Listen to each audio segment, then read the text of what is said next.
Hazreti Umar Peygamberimizden keyinki, Hazreti Abu Bakır'dan keyinki halifa, cerbetindeki Emirül Müminin, imandılardan padişası degen lakap attı algan birinci sahaba. Hazreti Umar uşunçalık sürdü, uşunçalık seriyozny, uşunçalık qardu adam bolgan, jetekçiliginde, köçöde adamlar menen bolgan mamilede. Hazreti Umar uşunçalık bir sürdü, janakınday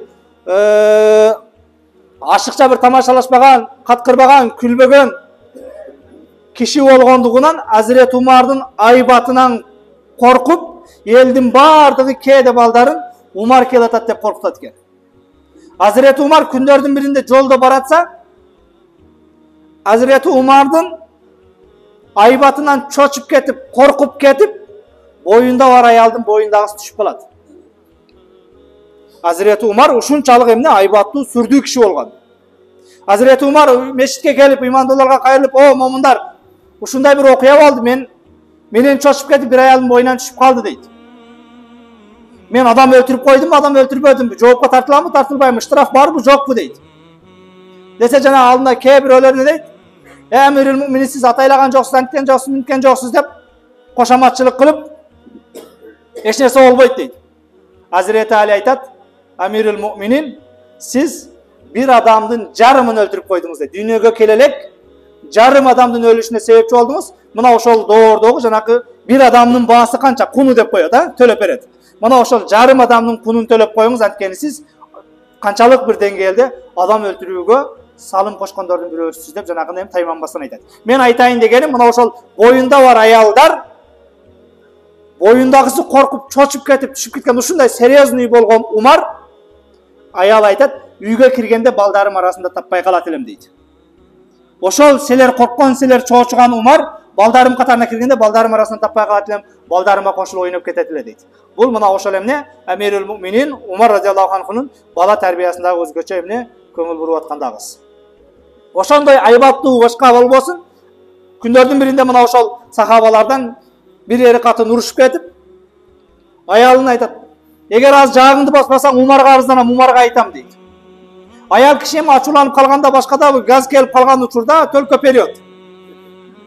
Умардан каттасыга айт дейт. Жана сахабадагы салдемер экен, ал дагы минге кой барат.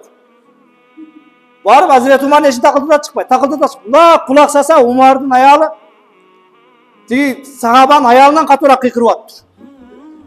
Акырын кайтып бир аз баскандан кийин Hazreti Умар эшикти ачып чыгат да, "Ey" дейт. "Не такылдаттың эшигимди? Эмирül Müminin кечиресиз" дейт. "Bir проблема менен келдим элем, чотосун чече албайт окшойт" дейт. "Не болду?" десе, "Мен ушу аялым арзан көрсө, бу жеңем малда менин аялым жакшы эле экен" дейт. Айтайын дегеним, мына ошондой кандай кыйын башка болбосун, бирок аял тарбиялоодо, бала тарбиялоодо кээде ийкемдүүлүккө, кичпейилдүүлүккө барыш керек.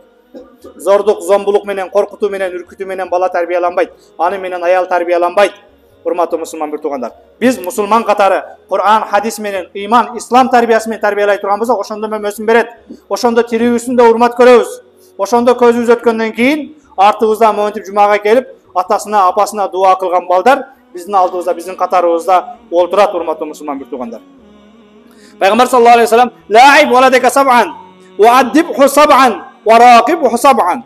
Балаңды 7 жыл балаң менен ойно, 7 жыл балаң менен тарбияла, 7 жыл балаңа шерик болуп, дос болуп, сырдаш болгун дейт.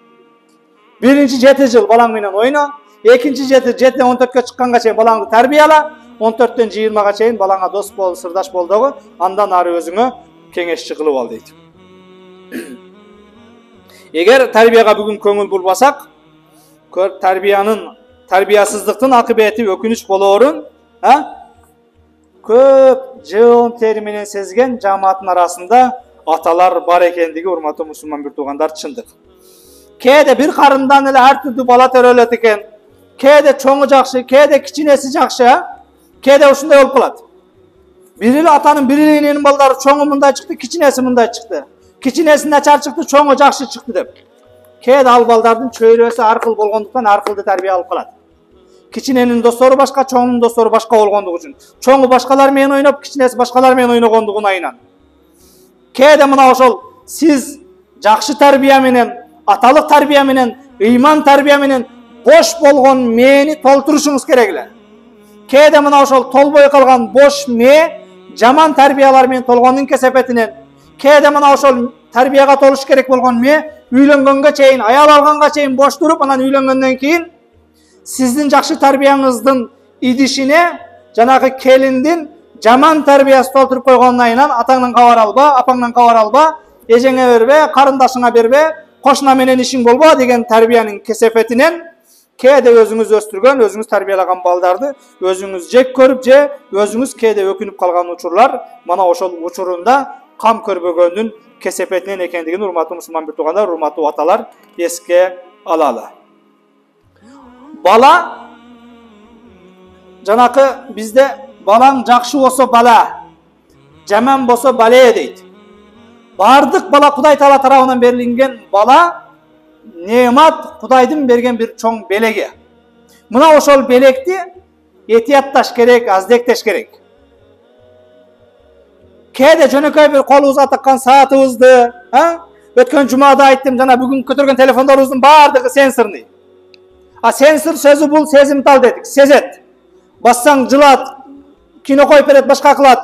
Мына ошол сезими өчүп калбасын, сезими өлүп калбасын деп арчып, тазалап, кээде анын дагы тышына эмне жанакындай защитный стеклолорду жабыштырып, чызылып калбасын, башка болбосун деп көкүрөк чонтойго салып, тамашачың кылып өткөндө бирөөсү айтат.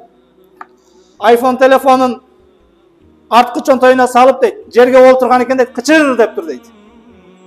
Демек сынды деген сөз. Ошондо жанакы жамбашым аман болсо экен дебестен кээде телефонум өлбөдү экен деп кычалат болгондор бар депчи. Өзүнөн дагы кээде баладан дагы баарынан ошол эмне жанакы сенсорный болгон, сезимтал болгон телефонубуз ал ошол бир нерсени сезет. Эмне? Бизди жанакындай функциясын аткарып аткандыгы үчүн. Бирок Кудай Таала жараткан балдар миңдеген, миллиондогон сезимдери бар экендиги, ал сезимдерди биз туура эмес тарбия менен, туура эмес жанагы оройлугубуз менен, зомбулугубуз менен, мына кечеден бери интернетте хит болуп атат. Өз кызын уруп аткан, сөгүп аткан апасына башкага өчөшүп, 3 жашар кызды көчөгө чыгарып караңгыда коюп атканы биздин коомдо бүгүн биздин арабызда жашап атат. Тоже боштук. Кээде кээ бир маселени биздин ошто же оштук десе, же өзбектерде десе, бизде эми өзбектер көп, кыргыздар көп, могу биздин райондо түрктөр көп. Ушул маселени айтканда дамла оштук деди, же өзбек деди, түрк деди деп жанагындай улутчулдук кылдык дебегиле. Кээде мен бул мечитте айткан маселеге нарында туруп алып комментарий жазгандар болот. Алар билбейт бул жердеги биздин өзбектердин кандай кылыгы бар экенди, оштуктун кандай кылыгы бар экендигини. Аль-фатва ятагайяр битагайюру заман вал макан. Фатва замандын өзгөрүшү, убакыттын өзгөрүшү менен, жердин өзгөрүшү менен, керек болсо вал ашхас, адамдардын өзгөрүшү менен дагы өзгөрөт. Пайгамбар саллаллаху алейхи ва салламга бир аксакал келди, "Я Расулалла, мен орозомун" деди. "Кампиримди кучактай өп койсом боло береби күндүзүн күнү" деди. Деп боло берет деди. Аркасынан бир жаш бала келди. "Я Расулалла, мен орозомун, аялымды өп, келинчегимди кучактай өп койсом боло берет" деди. Пайгамбар "Болбойт, орозоң бузулуп калат" деди. Жанакы бала айтты: "Я Расулалла, биз бир эле диндебизби" деди. "Не аксакалга болот да мага болбойт" деди. Балам бул аксакал өө берип тойгон, заряты өчкөн деди. "Сен өөм деп андан нары өтүп кетип орозоңду талкалап аласың" деди. Демек бир эле суроо, бир эле эркек, бири жаш, бири кары. Демек фатва бул оштукка башка, нарындыкка башка. Урматтуу мусулман бир туугандар, кээде мен могул жердеги биздин жанакы немени көшөгөн аркасын көргөн адам катар кээ бир маселени айтып, анан жөн койбой интернетке койсом, аны түшүнгөн, түшүнбөгөн, бу оштуктун характерин билген, билбеген бирөө нарында туруп, башкада туруп алып, комментарий жазып адам нервине тиет. Кече мына Паранжа башка маселеси боюнча да бир канчасы жазып атты. "О адамла өлдүң, анттиң, минттиң" деп. "Сен өзүңчө бийликчил болуп кеттиң, сен патхалим болуп кеттиң, Паранжага каршысың." Паранжага каршы чыкканым жок, шарияттын өкүмүн айттым. Шарияттан мустахаб сүннөт. Бирок бүгүнгүдөй кырдаалда башкада кылмыш башка көбөйгөнчө кое тур деп айттык. Эгер жоолукту кайсы бийлик келип чеш деди десин, башым кетсе кете, жоолукка каршы чыкпаймын мен. Мени апарып камап коймоктон андан нары кылса дагы. Бүгүн кээде үйүндө да башка кылып алып акырын комментарий сүйлөп коюш оңой, бирок бул жерде коомчулуктун, көпчүлүктүн акысын эске алышыбыз керек да. Биз бул жерде чыгып пайгамбардын, Аллахтын ордунан сүйлөп атам. Бул жерде сүйлөгөндө Аллах жана пайгамбардын отунан кол коям мен. Бир жетекчинин атынан кол коюш кандай кыйын. Анан туура эмес нерсени айтып, бу динибизди сатып бере турган анчалык коркок эмеспиз. Başımız kesse ketет. Ömür boyu janakı nöşetkenin arkasında kalsak kalabız, bирок dinimizge karşı söylebeybiz урматтуу musulman bir tuğan. Dinine karşı söyle degen bugün beylik dagı yok. Prezident özü meşit açıp atsa, özü iftar kılıp berip atsa, andan keyinki insanlar mına çuva ağacının altına bir çoğun meşit salıp koydu. Keçe bir 7000 orunlu meşitin kapsulasını saldı. Biraz hızlı çubala koydu, moldekeler prezident ertesi günü kavul aldı. Prezident ayına primer ministerdi dağı ekile jolu kavul alatken. İşi köken al kişinin. Bирок мына ошол musulmanlar biraz nari beri түшүнбөстүк алып даваттын жоолуктун аркасында бузуучу болгон учурда президент сразу алымдарды кабыл алды. Келгиле чечели башка кылалы. Жоолукка башкага эч ким каршы эмес деп. Анан түшүнүп түшүнбөй эле комментарий жазып башка кылып коюп. Анан ушундай бир маселе жаралганда молдолорду салып берип коюуда карапайым адамдардын иши эмес. Бул динди коргош, башка кылыш бул молдонун эле иши эмес. Бул бардыгыбыздыкы. Дин мойнубузда аманат. Анан эми каалагандай азан айтып атсак, каалагандай намаз окуп атсак, каалагандай даватка чыгып атсак, ал эмес мына жоолукка башка мектеп, университеттер каршы эле бүгүн каршы болбой калды. Каалагандай жоолугу менен университетте окуп атат, мектепте окуп атат. Мундан артта кандай эркиндик керек? Ал эмес мына имамыңар мына молдонун формасы, мына үстүндөгү костюм ошол президент тиктирип берген. Кыргызстан боюнча 3000 канча имамга президент өзү акча бөлдүрүп, мына ушул костюм президент берген костюм, Садыр Жапаров берген костюм. Молдолордун кийимиге чейин бердирип алса, анан дагы кайсыл немеге каршы дейбиз? Бул кишинин атасы мына ошол эски президентибиздин атасын көргөн кишилер мына силер деле көрүп калган, интернетте башкада жүрдү. Ал киши мына ошол ысык көлдөгү эң көрүнүктүү дамлалардын бирөөсү. Кудайыма шүгүр бүгүнкү бийлик бир дааватты же жоолукту намазга бир каршылыгы жок. Кээде ушул маселени айтсак, душман катары башка катары көрөт. Анан мына кээ бир маселелерди мына айтып атканда мен ошол Оштун көшөгөзүнүн аркасын, башкасын, Оштуктардын характерин билген адам катары айтканда, анан жанакындай улутчулдук кылды, башка кылды дебеңиздер. Мына ошол паранжа маселеси өзү өзгөчө биздин Ошто проблема. Ошто дагы өзгөчө айтса мына азыр улутчулдук, миллатчылдык кылды дебегиле. Өзбектерибизде проблема. Анткени мына ошол бүгүн кече мен кээ бир балдар менен сүйлөшсөм, бул карака менен сүйлөшсөм айтат, дамала биздин кыздар дейт. Жана эч ким тааныбасын, башкасын деп паркка түшүп каалагандай жүрүшүн атайын тагып алгандар бар, намаз деле окуп алгандары бар дейт. Ажырашып келип алып дейт, эл билбесин деп жашын чыгып алгандары ошончо дейт. Ошентип чыгып бирөөдү таап экинчи катын болуп тийип алсаң, кайнатан кызматын кылбайт экен деп 2 айдан кийин ажырашып келгени ошончо дейт. Биз бүгүн жашап атабыз да бу жерде. Биринчи катын болуп тийсе бар кайнатан кызматын кылыш керек экен. Эрте узушу чыгарып 2-3 айда ажырашып келсе, бүгүн экинчи катын, үчүнчү катын мода. Бирөөсү алып алат экен, алып тиги элитный домго квартирага коюп койсо, кайнатан кызматы жок, жыргап жашайт экен.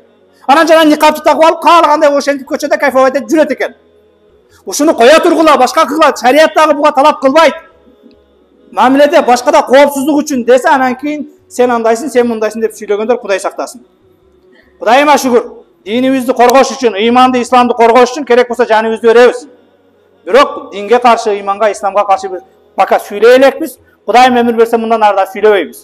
Жаныбыз, башыбыз кетсе кетет, бирок динге каршы, ыйманга каршы сүйлөбөйбүз. Бүгүн Кудайыма шүгүр, эгер ушун тепте келсе биздин мамлекет, мына кошуна мамлекеттерге салыштырмалуу каршы сүйлөтпөйт дагы, динге каршы кадамдар болбойт дагы. Кудай берген неаматты туура түшүнүп, туура кабылдап, мына ошол ыйман, ислам менен балдарды тарбияласак, мына ошол жанакы бузукулуктун, кесепеттин, күнөөнүн баардыгы болбойт эле, урматтуу мусулман бир туугандар. Балдар Аллах Таала тарабынан берилген бир чоң неамат экендигин эске алалы. Кереметтүү Кур'анда Аллах Таала Анбия сүрөсүнүн 7-8 аятына "Ва habna lahu Ishaqa wa Yaqub nafilata wa kullan ja'alna salihin." Biz İshakты, Yaqubtu İbrahimге белек кылып бердик дейт. Балдар Кудай Таала тарабынан берилген бизге хадия, белек экендигини эске алалы, урматтуу мусулман бир туугандар. Демек, Кудай берген белекти этият кылыш керек эми, а? Кудай берген белекти этият кылыш керек. Анан бу балдарды эптеп эле төрөтүп коюп, туудуруп коюп, анан аны каалагандай апасына, атасына өчөшүп, аны уруп, согуп, түнкү саат 2-де 2 жашар, 3 жашар балдарды көчөгө чыгарып коюп, анан аны интернетке таратып башка кылган бул акмакчылык. Мына ошондой аталарга, ошондой апаларды ата-эне укугунан ажыратыш керек. Керек болсо, мына ошо сал оройрак болсо дагы өлүм жазасы керек бизде. Өлүм жазасы эмес, керек болсо андан катуусу керек. Шариятыбызда айтат, коомдо кайсы бир күнөө пайда болгондо, мына ошол расмий муфти деп, ошол доордун молдосу, ошол доордун муфтии каалаган жазаны бергенге акысы бар дейт. Адамдар өлүм жазасынан чочулайбы, өлүм жазасын бериш керек. Өлүм жазасынан чочулабай калдыбы? Жөн эле дарга аскандан чочулабай калдыбы? Анда кылыч менен башын алыш керек. Кылыч менен башын алгандан да чочулап, аны да тоготпой эле күнөө болуп атабы? андай боло турган болсо тоого алып чыгып туруп улатыш керек ылдыйга. Эл ташбаранга алыш керек. Жазанын бир канча түрү бар. Анан кечирим сурап коюп, 10 күн олтуруп коюп, кайра чыгып дагы аялын пычактап аткан, баласын пычактап аткан, түнкү саат 2-де бул 3 жашар кыздарды көчөгө чыгарып коюп аткан аталарга, апаларга мына ошо тийиштүү органдар тактап, жазасын, чагасын көрүш керек. Бундайларды шарият дагы жазалаганга, тартипке чакырганга чакырат, урматтуу мусулман бир туугандар.